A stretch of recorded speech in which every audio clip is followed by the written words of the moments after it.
Welcome back to Bear News. I'm Alani Cassiano. And I'm Sophia Raymond. The January 6th committee voted unanimously to subpoena Donald Trump in a remarkable attempt to compel the former president's testimony. The committee's vice chair, Liz Cheney, said securing Trump's testimony was, quote, a key task that remains unfinished, end quote. This vote came after new details emerged that President Trump sent military leaders into panic by secretly ordering the withdrawal of U.S. troops in Afghanistan and Somalia after the 2020 elections. According to Cheney, it is uncertain but rather unlikely that Trump will testify.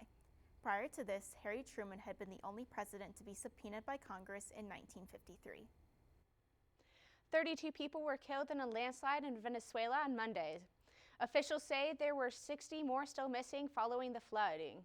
The landslide is thought to be caused by the torrential rains from Hurricane Julia. 317 homes were wiped out and another 750 homes were sustained damages. The Sociology Club hosted a clothing giveaway on Friday. Students brought clothes to get rid of and found some new items as well. Sophia Raymond has more.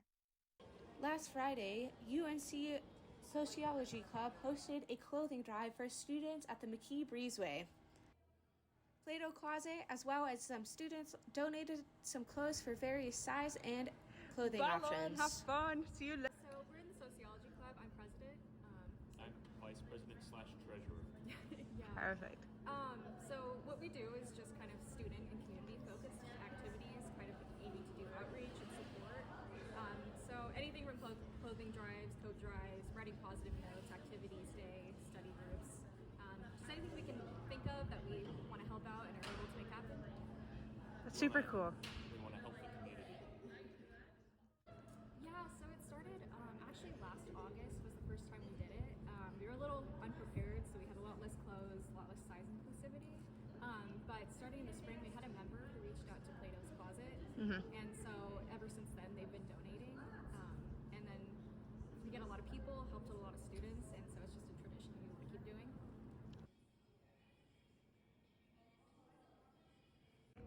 How do you guys primarily get the word out about your events and everything? So a combination of flyering and if the weather's okay, chalk, and then just spreading it around. We have friends on campus, group tryouts on campus. We have a Instagram page, so soc_club. UNCO_SOC. Yeah. Perfect. So anyone's welcome to join at any point, participate as much or as little as they like or are able to. But we do every Wednesdays from 3 to 4 in, what is it? Candelaria, room 2345. Sophia Raymond, Bear News. According to the Center for Disease Control and Prevention, the number of deaths caused by drug overdoses in Colorado has reached an all-time high for the state. The CDC's data on month-ending provisional counts of drug overdoses reports that 1,961 deaths were reported between February of 2021 and February of 2022. According to this same data, the number of deaths in a 12-month period has not dropped below 1,000 deaths since the period between May of 2019 and May of 2021. In order to lower this figure, Colorado law has changed to more safely allow the reporting of possible cases of drug overdoses. If you are with someone who is possibly suffering from a drug overdose, do not hesitate to call emergency services. If you report in good faith, remain with the individual, and cooperate with law enforcement, both yourself and the person you are with will be immune from arrest and prosecution for possession or consumption of any controlled substances. This legislation is ultimately as effective as the actions of Colorado residents allow it to be. Remember, if someone needs help and you feel they are at risk of overdose, you will not be penalized for saving a life. Alex Jones will have to pay nearly $1 billion in damages to the families of 8 victims of the Sandy Hook shooting. The former InfoWars host was already been found to be liable for defamation for describing the 2012 shooting as a hoax. Jones described the $965 million judgment as a joke and even attempted to get people to send him money. Do you want to learn more about the experiences of students from different cultural backgrounds? Are you an artist who wants to share your own experiences?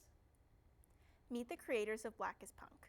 This student-created art collective is designed to combat racial division, encourage understanding, and promote community through a variety of fun events throughout the semester.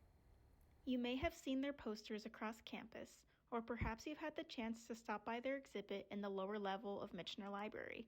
Meet the founder and co-curators of Black is Punk to learn more about this campaign and art collective created by UNC students. Black is Punk as a whole is a collaborative art movement here on campus. We celebrate all things Black, and specifically we try and focus on the counterculture within Blackness and things that people often misrepresent or sweep under the rug.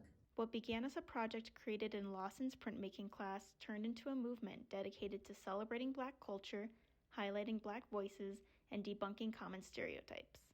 We had to create a political art piece, and I think the only thing that really spoke to me at the time was Black is Punk, because a lot of the times when people ask me like what I'm into or the music that I listen to, and I tell them that I'm very into like goth aesthetics or metal or other genres of rock, they are pretty surprised, and it's mainly because I'm Black.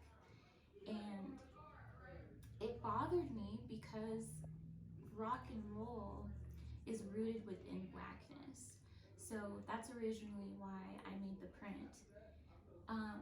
And then it kind of just turned into me wanting to do a quick month-long exhibition of Black art on campus, and then it turned into a semester-long exhibit with programming and movie nights.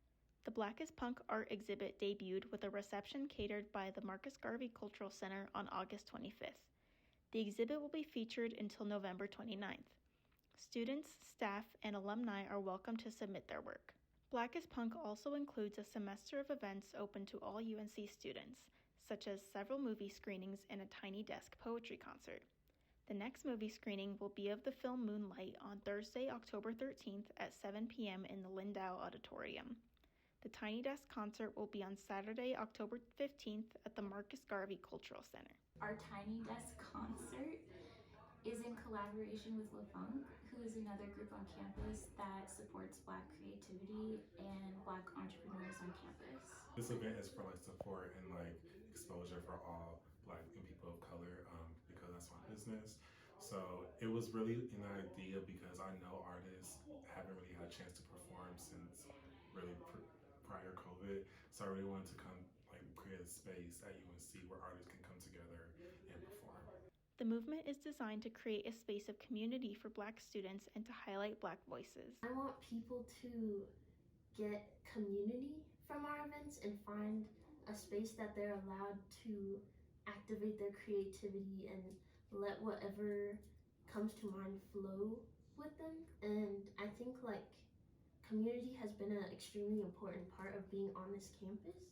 And I feel like a lot of people find themselves getting displaced or not finding their home essentially here. So we wanted to create a movement that would show people there is a place that we can do these things, and we will all support each other within that as well and uplift everyone.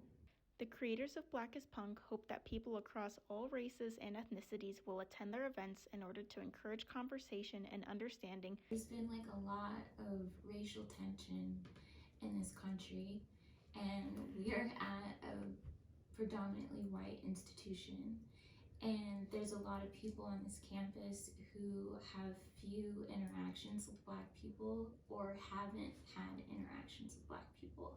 So there's a lot of misconceptions and odd conversations that they might not know how to have with us. So having a space like Black is Punk or having events and programming like we're doing now, it allows for those barriers to come down. This is who we really are.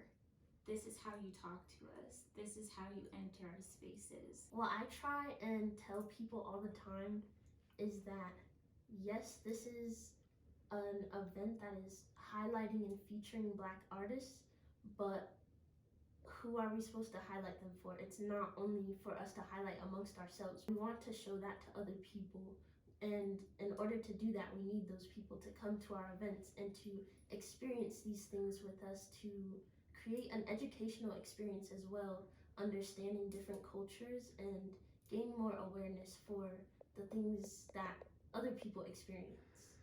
You can learn more about Black is Punk on the UNC Library page.